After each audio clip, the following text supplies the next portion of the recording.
लोक सेवा आयोग आप लोगों के मेंस की या फिर फाइनल मेरिट तैयार किस तरीके से करता है।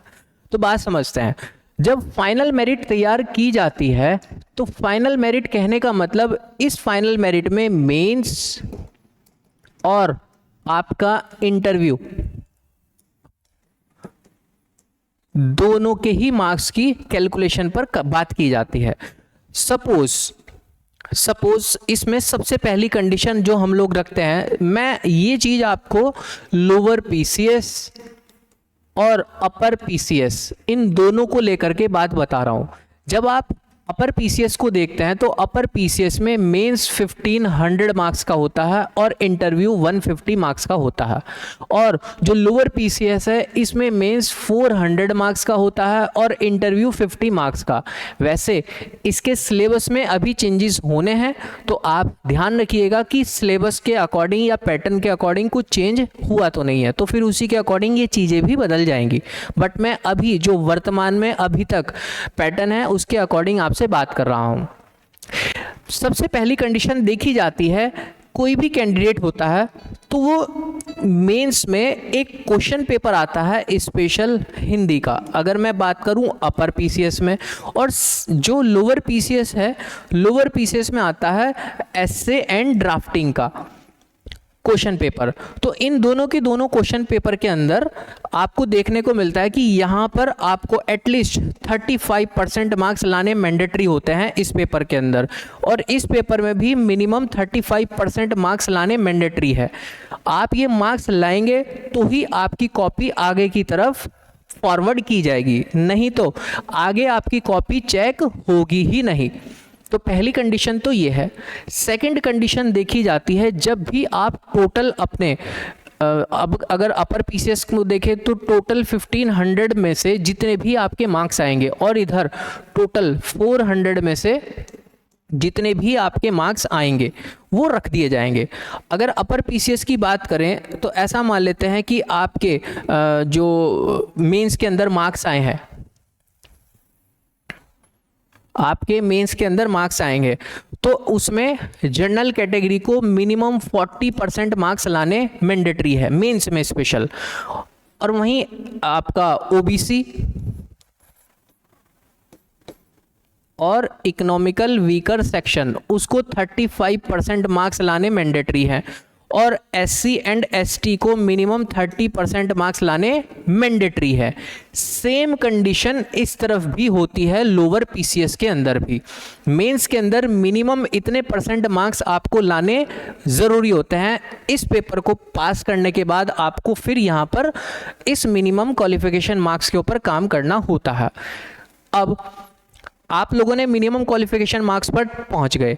सपोज ऐसा मान लेते हैं कि कोई भी एक ऐसा कैंडिडेट था जो अपर पीसीएस में गया और उसके ऐसा मान लेते हैं कि 1200 मार्क्स आ गए, और ऐसा मान लेते हैं कि कोई कैंडिडेट लोअर पीसीएस में जा रहा था और उसके टोटल ऐसे 300 मार्क्स आ गए, जस्ट एग्जाम्पल। अभी फिर उसके बाद पहुंचते हैं कैसे हम लोग इंटरव्यू वाले सेक्शन के अंदर। इंटरव्यू वाला सेक्शन जैसे मैंने आपको बताया कि अगर अपर पीसीएस में जाएं तो 150 मार्क्स का, और लोअर पीसीएस में जाएं तो ये केवल 50 मार्क्स का है। फॉर एग्जांपल ऐसा मान लेते हैं कि 150 में से किसी कैंडिडेट के 100 मार्क्स आ गए और इधर लोअर पीसीएस में किसी कैंडिडेट के 30 मार्क्स आ गए। तो अब जो फाइनल मेरिट तैयार की जाएगी वो फाइनल मेरिट, अगर हम लोग बात करें अपर पीसीएस की, तो अपर पीसीएस में मेंस में प्लस इंटरव्यू में जिसके जितने भी मार्क्स आए हैं, जैसे मेंस में इस तरफ किसी कैंडिडेट के 1200 थे और इंटरव्यू में कितने 100 थे, और उधर अगर किसी कैंडिडेट के लोअर पीसीएस के बारे में बात करें तो एक कैंडिडेट के 300 थे और उधर से वो 30 मार्क्स आए, तो इनका जो भी टोटल होगा, जैसे इसका टोटल है 1300 और इसका टोटल है 330, तो इसके ऊपर फाइनल मेरिट तैयार की जाएगी। बट यहीं तक बात खत्म नहीं होती है, यहां पर भी एक चीज देखने वाली बात यह है, जैसे मेंस के अंदर आपको कुछ मिनिमम क्वालिफिकेशन मार्क्स लाने ज़रूरी थे, ऐसे ही जब आपके मेंस एंड इंटरव्यू के मार्क्स जुड़ जाते हैं तो जनरल कैटेगरी को मिनिमम 45% मार्क्स लाने यहाँ पर मैंडेटरी बन जाते हैं। इकोनॉमिकल वीकर सेक्शन और ओबीसी को मिनिमम 40% मार्क्स यहाँ पर लाने मैंडेटरी बन जाते हैं, और एससी एंड एसटी को मिनिमम 35% मार्क्स यहाँ पर लाने मैंडेटरी हो जाते हैं। देन फिर आपकी मेरिट को तैयार किया जाता है। तो मतलब यहाँ पर मिनिमम क्वालिफिकेशन भी मेंस में अलग चलेगा एंड देन फिर यहाँ पर अलग चलता है। इसके बाद कहानी फिर शुरू होती है। ऐसा मान लेते हैं कि कोई दो कैंडिडेट, एक ए नाम का कैंडिडेट है और एक बी नाम का कैंडिडेट है। इन दो कैंडिडेट ने, आप इन दोनों में से ना किसी भी एग्ज़ाम को लेकर के बात कर सकते हैं, चाहे अपर पीसीएस हो चाहे वो लोअर पीसीएस हो। किसी दो कैंडिडेट के मार्क्स ऐसा मान लेते हैं कि यहाँ पर इनके मेंस के अंदर मार्क्स आए थे 1100 और इंटरव्यू के अंदर ऐसा मान लेते हैं कि यहाँ पर इनके पास मार्क्स आए थे 100, थोड़ी देर के लिए मान लेते हैं। और ऐसा थोड़ी देर के लिए मान लेते हैं कि यहाँ पर इनके मेंस में जो मार्क्स आए थे वो आए थे 1110 और इंटरव्यू के अंदर इनके पास मार्क्स आए थे 90। तो टोटल अगर मिला करके देखा जाए तो टोटल इन दोनों का जो टोटल बन रहा है वो 1200 यहाँ पर बन रहा है और इनका भी 1200 यहाँ पर बन रहा। तो दोनों के मार्क्स बराबर आ गए। अब क्या किया जाए?